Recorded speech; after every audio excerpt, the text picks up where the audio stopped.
19ஆம் தேதி வந்து மாணவர்களுக்கு வந்து அந்த விலையில்லா மடிக்கணினி வந்து கொடுக்க போகிறேன் அப்படின்னு சொல்கிறாங்க. இது உண்மையாலுமே மாணவர்கள் மீதான அக்கறையா இல்லை அரசியலா எப்படி நான் பார்க்குறேன்? 4 வருஷமாக தூங்கிட்டு இருந்தாங்க, இப்போ மழை பெஞ்சனால எழுந்திரிச்சிட்டாங்க. இப்போ இதுக்கு முன்னாடி இந்த 4 பேட்ச் என்ன பார்க்க மாட்டாங்க, அரசியல் தான் பண்ணுறாங்க. முன்னாடியே கொடுத்துருக்கணும்ல, அப்படி உண்மையிலே அக்கறை தான் முன்னாடியே கொடுத்துருக்கணும்ல. ஆட்சிக்கு வந்தப்போ ஏன் லேட்டாக கொடுக்குறாங்க அப்படின்னு பார்த்தா இப்போ பெண்களுக்கெல்லாம் அந்த இலவச பேருந்து விட்டாங்க, 1000 ரூபா கொடுத்தாங்க. எல்லாம் பெண்கள் மீதான அக்கறை, மக்கள் மீதான அக்கறை. அக்கறை மேலே இருந்தால் எத்தனை பேர் தண்ணியில் முழுகி கிடக்குறாங்கல்ல, அவங்களுக்குலாம் கொடுக்க வேண்டியதானே. இப்போ எல்லாருமே ரீல்ஸை பார்த்து தான் ஓட்டு போடுறேன். இப்போ டிஎம்கே கூட பார்த்தீங்கன்னா ரீல்ஸ் தான் ரெடி பண்ணுறாங்க. இன்னும் பாட்டு வரப்போது தெரியல. உதயநிதி பாட்டு வந்துருச்சு, அடுத்து ரீல்ஸ் என்ன பாட்டு வரப்போகுதுன்னு தெரியல. அவங்களுக்கு தெரியாதா நம்ம ஆட்சி காலமே முடிய போகுது, இந்த நேரத்தில் நம்ம மடிக்கணினி கொடுத்தா மக்கள் யோசிக்க மாட்டாங்களா, இளைஞர்கள் யோசிக்க மாட்டாங்களான்னு அவங்களும் யோசிப்பாங்கல்ல. அவ்வளோ யோசிக்கிறா நம்ம இருந்திருந்தாங்கன்னா இவங்க ஆட்சிக்கு வந்திருக்க மாட்டாங்கல்ல. நம்ம அவ்வளோ தெளிவாக இல்லைல்ல. நம்ம அவ்வளோ அரசியல் தெளிவு இருந்திருந்தால் திமுகவோ அதிமுகவோ இன்னைக்கு விஜயம் வரமாட்டாங்கள்ல. எல்லா அரசியல் தலைவர்களுமே ஓட்டுக்கானவங்க அப்படிதான்னா அப்போது நாட்டுக்கானவங்க மக்களுக்கானவங்கன்னு யாரும் இல்லைங்களா? கண்டிப்பாக இருப்பாங்க. நம்ம அதை தான் தேடி எடுக்கணும். அதுதான் இவ்வளோ பேர் இங்கே வந்து நீங்கள் பார்க்குறீங்க, இவ்வளோ ஜனங்க வராங்க, ஒரு கடைக்கு தேடி இவ்வளோ கடைங்க இருக்குது, இவ்வளோ தேடி போகிறாங்க. ஆனால் அரசியல் தலைவரை தேர்ந்தெடுக்கும் போது மட்டும் தேட மாட்டேன்றாங்க. மாதம் 1000 ரூபா, இப்போ மாணவர்களுக்கு மடிக்கணினி, இதெல்லாம் வர தேர்தலில் எதிரொலிக்குமா? திமுக மக்கள் ஆதரவு செலுத்துவாங்க? அதெல்லாம் எதுவும் பண்ண மாட்டாங்க. அவர் போய் சொல்கிறாருன்றாங்க, அவரை டீஸ் பண்ணுறாங்க, கிண்டல் பண்ணுறாங்க. ஆனால் கிண்டல் பண்ணுறவங்களுக்கு தெரியல, 10-11 வருஷமாக அவர் தனியாகவே நிற்கிறாரு. ஒன்றும் இந்த ஆட்சியோட காலமே முடிய போகுது. இந்த நெருக்கத்தில் மாணவர்களுக்கு வந்து மடிக்கணினி கொடுக்குறாங்க. கல்லூரி மாணவர்கள் மீதான அக்கறையில் கொடுக்குறாங்களா இல்லை ஒரு அரசியல் நோக்கத்துக்காக கொடுக்குறாங்களா? அதெல்லாம் இப்போ நான் சும்மா இந்த எலெக்ஷனுக்கு வரதுக்காண்டி கணக்கு கொடுக்குறதுக்காண்டி கொடுக்குறாங்க. கணக்குக்கு தான் கொடுக்குறாங்க. ஆமாம், அது வந்து சும்மா இப்போ வந்து ஓட்டு வாங்குறதுக்காக தான் கொடுக்குறாங்களே, என்ன ஆனால் கொடுக்க மாட்டாங்களே. ஓட்டுக்காக தான். ஆமாம், அப்படின்னு பார்த்தா இப்போ பெண்களுக்கெல்லாம் அந்த இலவச பேருந்து விட்டாங்க, 1000 ரூபா கொடுத்தாங்க. எல்லாம் பெண்கள் மீதான அக்கறை, மக்கள் மீதான அக்கறை. அக்கறை மேலே இருந்தால் எத்தனை பேர் தண்ணியில் முழுகி கிடக்குறாங்கல்ல, அவங்களுக்குலாம் கொடுக்க வேண்டியதானே. அவங்களுக்குலாம் வந்து பார்க்க வேண்டியதானே. இந்த முதலமைச்சர் எத்தனை பேர் வந்தெல்லாம் பார்க்க மாட்டாங்க, சும்மா வந்து இது பண்ணுறானுங்க. வந்து ஓட்டுக்கு அந்த அளவுக்கு தண்ணிலாம் தேங்கல. ஏன் வேசர்பாடியெல்லாம் ஃபுல்லாக தண்ணி, ஒரு முட்டிக்கால் வரைக்கும் தண்ணி, அதெல்லாம் போய் பார்க்கணும்ல. எலெக்ஷன் அந்த கால்வாய் பணிகள்லாம் நிறைவடையல. 4000 கோடி செலவு பண்ணி கால்வாயெல்லாம். ஆமாம், இப்போ பெரிய பெரிய கட்டி வச்சுக்கிறாங்க, அதில் தான் எல்லாருமே போயின்னுக்குறாங்களே. ரோட்டில் இப்போ க்ளீனாக இருக்குது, தண்ணி இல்லாமல் இருக்குது. உண்மையிலே தண்ணி இல்லைங்களா? அவங்க தண்ணியே இல்லை, எல்லாம் சும்மா இருந்தா வேணும்னேக்கா வேறு பண்ணுறானுங்க. ஓட்டு வாங்குறதுக்கு மட்டும் வராங்கல்ல, அவ்வளோ பேர் தண்ணியில் கூட வராங்கல்ல, வந்து பார்க்கணும்ல மக்களை. அதுக்காக தான் சொல்கிறேன். ஒரு முதல்வர் தானே எங்கெங்கக்கா போக முடியும்? ஒரு முதல்வர்னா அப்புறம் எல்லாருக்கிட்டையும் ஓட்டு வாங்குறதுக்கு மட்டும் ஊர் வராருல்ல. இங்கேருந்து என்னென்ன கரூருக்கு எல்லா ஊருக்கு போகிறாருல்ல, ஏன் இங்கே வர்றது? வந்து பார்த்தா உங்கள் மக்கள் தானே, உனக்கு தானே ஓட்டு போடுறாங்க, அப்புறம் என்னவா அவருக்கு? இப்போ இந்த மாதிரி இந்த இலவச அந்த பெண்களுக்கு அந்த இலவச பயணச்சீட்டு, அப்புறம் மாதம் 1000 ரூபா, இப்போ மாணவர்களுக்கு மடிக்கணினி, இதெல்லாம் வர தேர்தலில் எதிரொலிக்குமா? திமுக மக்கள் ஆதரவு செலுத்துவாங்க? அதெல்லாம் எதுவும் பண்ண மாட்டாங்க. ஆமாண்ணா, எதுவுமே பண்ண மாட்டாங்க. அவர் பண்ணதுக்கு இந்த 5 வருஷத்தில் பார்த்துட்டாங்க மக்கள்லாம். எதுவும் பண்ண மாட்டாங்க அவருக்கு. ஆமாம், அரசியல் நோக்கத்துக்காக கொடுக்குறாங்க. அரசியல் நோக்கம். ஏன் அப்படி சொல்கிறீங்க? ஒரு அக்கறையாக கூட இருக்கலாம். அக்கறையாக கொடுக்கறது இருந்தால் தொடக்கத்தில் இருந்தே கொடுத்துருக்கலாம். திடீர்னு இப்போது கொடுக்க வேண்டிய அவசியம் என்னத்தை முதல்லேருந்தே கொடுத்துருக்கலாம். கொடுக்கறது இப்போது நிறைய யங்ஸ்டர்ஸை கவர் பண்ணணும்னு நினைக்கிறாங்க. ஸோ அதால் இது கொடுக்கலாம், இந்த திட்டத்தை கொடுத்தா பசங்க மத்தியில் கவர் பண்ணலாம் அப்படின்னு. அவங்களுக்கு தெரியாதா நம்ம ஆட்சி காலமே முடிய போகுது, இந்த நேரத்தில் நம்ம மடிக்கணினி கொடுத்தா மக்கள் யோசிக்க மாட்டாங்களா, இளைஞர்கள் யோசிக்க மாட்டாங்களான்னு அவங்களும் யோசிப்பாங்கல்ல. அவ்வளோ யோசிக்கிறா நம்ம இருந்திருந்தாங்கன்னா இவங்க ஆட்சிக்கு வந்திருக்க மாட்டாங்கல்ல. நம்ம அவ்வளோ தெளிவாக இல்லைல்ல. நம்ம அவ்வளோ அரசியல் தெளிவு இருந்திருந்தால் திமுகவோ அதிமுகவோ இன்னைக்கு விஜயம் வரமாட்டாங்கள்ல. அது மாதிரி ஆட்கள் வரமாட்டாங்கள்ல. ஏன் எல்லாரையும் பார்த்து இப்போ திமுக அதிமுக சொல்கிறீங்க, ஓகே, கூடவே சேர்ந்து விஜய் அவர்களையும் சொல்கிறீங்களே? ஆமாம், ஏன்னா இப்போ பசங்க வந்து மக்கள் பிரச்சனை வந்து நிறைய இருக்குது.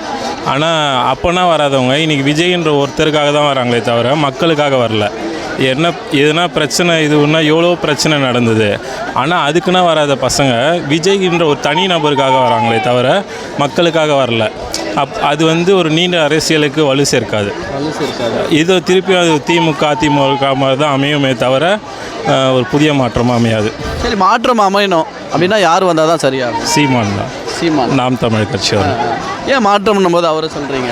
இப்போ சீமான்னும் போது அது தனிப்பட்ட நபராக போல் நாம் தமிழ் கட்சி தான் இது பண்ணுறோம். ஏன்னா அவங்க வந்து ஒரு தனிநபரை நம்பி போகல, ஒரு கொள்கை சார்ந்து. இப்போ கல்வியாக இருக்கட்டும், கல்வி சம்மந்தமாக எப்படி வேலை செய்யணும், அப்புறம் சுற்றுச்சூழலாக இருக்கட்டும், வேலைவாய்ப்பாக இருக்கட்டும், அது எல்லாமே ஒரு கொள்கை சார்ந்து போகுது. ஒரு தனி நபர் சீமானுக்காக யாரும் போய் நிற்கலை. தமிழ் தேசியன்ற ஒரு கொள்கைக்காக போகிறாங்க. ஆனால் விஜய் ஒரு கண் தமிழ் தேசியம் ஒரு கண் திராவிடன்றாங்க. அது சரிப்பட்டு ஒன்று இப்படி நிற்கணும் ஒன்று அப்படி நிற்கணும். ரெண்டு சைடு நின்னா அது சரிப்பட்டு வராது. அதான் அது புரிதல் இல்லாமல் திருப்பியும் மக்களை குழப்புற வேலை தான் அது. எனக்கு என்னென்னா நான் 2014 பிரபாகரன் ரொம்ப பிடிக்கும். அந்த ஈழத்தில் நடந்த படுகொலை அதுக்கப்புறம் தமிழ் தேசியம் வளரணும் அதுக்காக எனக்கு சீமான் இதோட நாம் தமிழ் கட்சி வளரணும். சீமான் அண்ணன் இருக்காரு, அது அடுத்து நாம் தமிழ் கட்சி வளரணும். அது தமிழ்நாட்டுக்கு நல்லது. ஏன் நாம் தமிழர் கட்சி வளரணும்?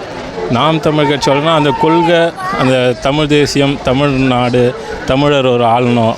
தமிழர் ஆளணும்னா நல்ல தமிழராக ஒருத்தர் ஆளணும். ஒரு 1.5 லட்சம் பேர் இறந்துருக்காங்க 2009. அப்போ நம்ம அங்கே பார்த்திங்கன்னா 1.5 கோடி பேர் தான் இருந்தாங்க சிங்களம். நம்ம 7 கோடி பேர் இருக்கோம். இப்போது வீட்டில் நம்ம ஒரு 4 பேர் இருக்கோம்னா கூட ஒருத்தர் நம்ம மேலே கை வைக்க பயப்படுவான் பக்கத்து வீட்டுக்காரன். ஆனால் அங்கே 1.5 கோடி பேர் தான் இருக்கான். நம்ம இங்கே 7 கோடி பேர் இருக்கோம். அவன் 1.5 லட்சம் பேரை சாவச்சிட்டான். ஆனால் இங்கேருந்து யாருமே எதுவுமே கேட்கவே இல்லை. அப்போது யாருக்கான ஆட்சி நடக்குது? அந்த தமிழ் ஆளணும், தமிழ் தேசியம் வளரணும். நான் சொல்லி தான் தெரியணும்னு இல்லை, எல்லாத்துக்கும் தெரியும். 4 வருஷமாக தூங்கிட்டு இருந்தாங்க, இப்போ மழை பெஞ்சனால எழுந்திரிச்சிட்டாங்க. என்ன இப்படி சொல்கிறீங்க புதுசாக? ஆமாம், 4 வருஷமாக கொடுக்காது, இப்போ எதுக்கு கொடுக்கணும்னு அவசியம் இல்லை. கொடுக்கணுன்னா என்றைக்கு வேணுமாலும் கொடுக்கலாம். 4 வருஷம் கழிச்சு அவங்க கொடுக்காங்கன்னா வாங்குறவங்களுக்கு ஒருவேளை மழையில் நனைஞ்சிருன்னு கூட தான் இப்போ மழை முடிஞ்சதுக்கப்புறம் கொடுக்கலாம். அதான் இல்லை, இத்தனை நாளாக கொடுக்கணும்னு சொல்ல இப்போ கொடுக்கறதுக்கு எப்படி வருதுன்னு தெரியல. அதுக்கான ஃபண்டிங்லாம் வந்திருக்கும்ல, வந்தவனுமே கொடுத்துருக்கலாம், இல்லை இந்த வருஷம் கொடுக்காமையும் விட்டுருந்துருக்கலாம். கடைசி நேரத்தில் கொடுக்கணுன்னா எதுக்கு?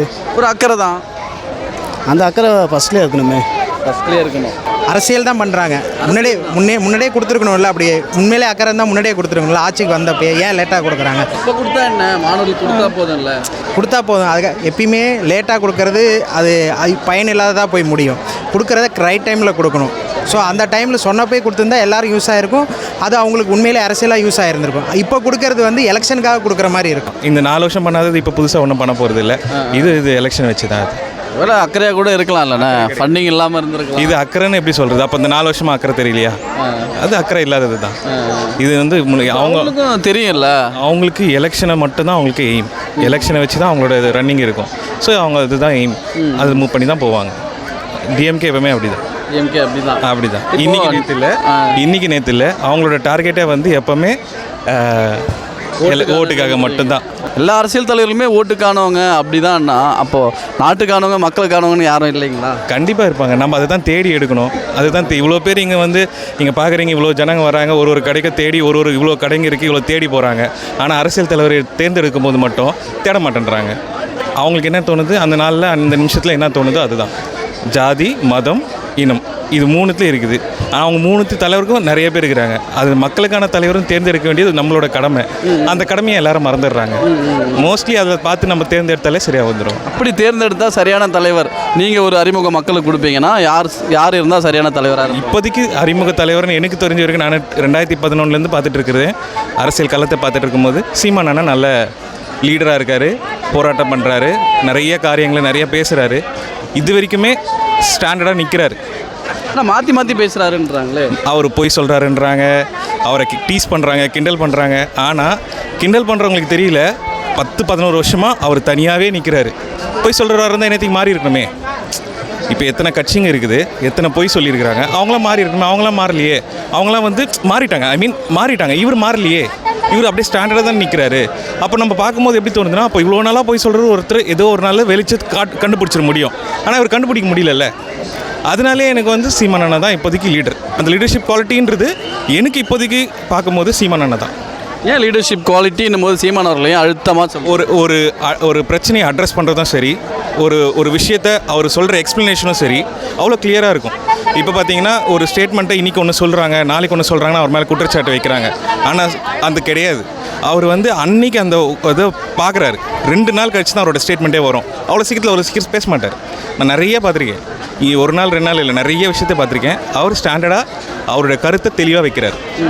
அவர் மாற்றுக்கள் கருத்துன்றது அந்த ஒரு ரீல்ஸ் பார்க்குறாங்க பாருங்கள், அவங்களுக்கு தான் அந்த மாற்று கருத்து தெரியும். ஆனால் ஸ்டாண்டர்டாக பார்க்குறவங்களுக்கு ஒரு ஸ்டாண்டர்டாக தான் நிற்கிறாரு. அதனால் இந்த இன்ஸ்டாவில் ரீல்ஸ் பார்க்குறவங்களுக்கு தான் இப்போ எல்லாருமே ரீல்ஸை பார்த்து தான் ஓட்டு போடுறாங்க. இப்போ டிஎம்கே கூட பார்த்தீங்கன்னா ரீல்ஸ் தான் ரெடி பண்ணுறாங்க. இன்னும் பாட்டு வரப்போகுது தெரியல. உதயநிதி பாட்டு வந்துருச்சு, அடுத்து ரீல்ஸ் என்ன பாட்டு வரப்போகுதுன்னு தெரியல. அதனால் எனக்கு தெரிஞ்சு இவங்க இப்போ இருக்கிற சூழ்நிலைக்கு சீமான் அண்ணன் மட்டும் தான் கரெக்ட் சாய்ஸ். 2026 அவர் கையில் போச்சுன்னா 2030 தமிழ்நாட்டில் இருக்கிற நிறைய சேஞ்சஸ் நடக்கும். இப்போ இதுக்கு முன்னாடி இந்த 4 பேட்ச் என்ன பாவம் பண்ணாங்க? பாவம் சொல்லுங்கள். 4 பேட்ச் அவங்களும் கவர்மெண்ட் ஸ்கூலில் படித்தாங்க. அவங்களுக்கு மடிக்கணினி இல்லாதப்போ இந்த ஒரு பேட்சுக்கு கொடுத்து மட்டும் அது அரசியல் கணக்கு தானே வருது. அரசியல் தான் அது. ஏன் அரசியல்? ஆமாம், இது வரைக்கும் என்ன பண்ணியிருக்காரு அவர்? எதுவுமே பண்ணல அவர். எதுவுமே பண்ணலையா? என்னென்ன எப்படி சொல்லுங்கள்? எல்லாம் அரசியல் தான் ப்ரோ. எல்லாம் ஓட்டு வாங்குறதுக்கு தான், வேறு எதுவும் ஒன்றுமே கிடையாது. மாணவர்கள் வந்து மென்மேலும் அவங்களுடைய அறிவுத்திறனை வளர்த்துக்கலாம், இல்லை டெக்னாலஜிஸ் படி அவங்க தப்பு இல்லை ப்ரோ. அவர் இப்போ கொடுத்து இன்னும் ஆட்சிக்கு வந்தார், அப்போ கொடுக்க வேண்டியது தானே. அப்போ ஏன் கொடுக்கல?